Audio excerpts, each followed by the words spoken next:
One of the reasons is you want to start working on prosody early, and I'll talk about that tomorrow. But the other reason is this variability of practice.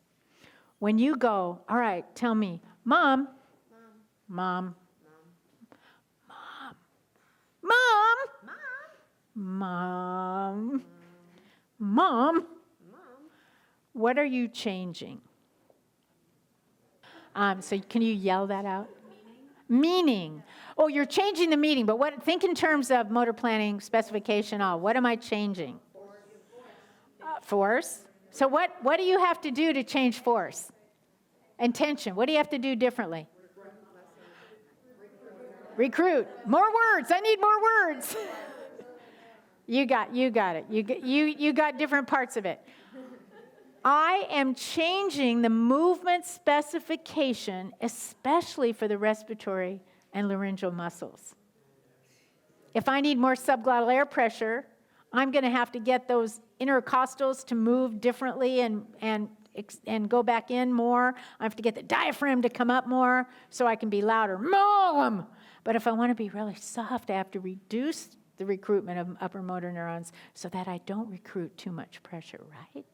So what we're doing basically is improving that flexibility. We're strengthening these motor planning processes by changing up the motor planning requirements for the same articulatory movement gesture. Isn't that brilliant? I wouldn't have thought of that without the motor learning literature. These things help us make good clinical decisions. So we vary soft and loud, and we vary emotion. Sometimes I'll ask a question, Mom?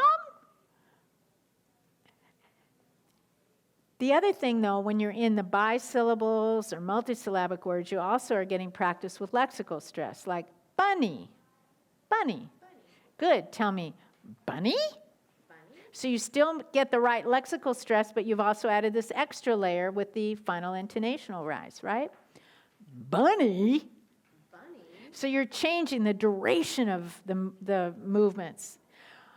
All of that, we think, I act like I've proved this somewhere. I didn't prove it.